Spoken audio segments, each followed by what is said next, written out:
President Barack Obama has made a surprise visit to Kabul to outline the planned withdrawal of US troops from Afghanistan. Joining me now is American politics and foreign policy expert Dr. Adam Lockyer from Sydney University's US Studies Centre. Adam, thanks for your time. How much do you think this withdrawal timeline is linked to the timing of the American elections later this year? So there's a number of different audiences to this announcement, and one is certainly the US domestic audience. The Obama administration views its foreign policy record as being one of its great feathers in its cap.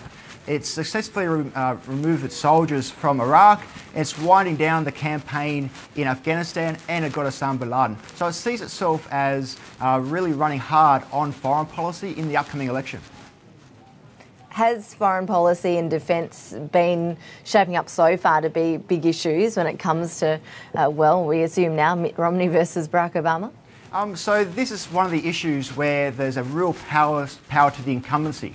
So Barack Obama can fly overseas, have meetings with Hamid Karzai and make these big announcements. In a few weeks' time, he'll be meeting with European leaders. There'll be a massive NATO conference in Chicago where they'll be outlining their joint plans for Afghanistan. So there's a real power to the incumbency when it comes to foreign policy, and this is an area where Barack really has an advantage over his challenger.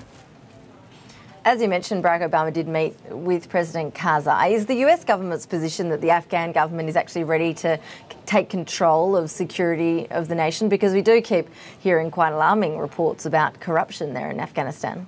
Yes, so one of the reasons why Barack Obama has put a firm deadline on when the US troops are going to be withdrawn is so that the Hamid Karzai government must take its own security in its own hands. So instead of giving them a blank cheque that will be there for another 10 years, 20 years, for as long as you need us, they've put a firm deadline in order so they have to get their own security under control and also tidy up the corruption, as you say.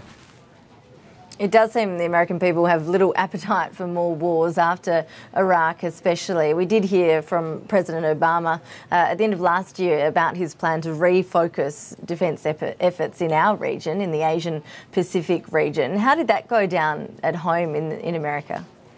So the US population, the electorate is really over US foreign adventures in the Middle East. So whenever they're talking about this great pivot towards Asia, it's always within the context of withdrawing troops from Iraq and Afghanistan, which goes down pretty well back with the electorate back home.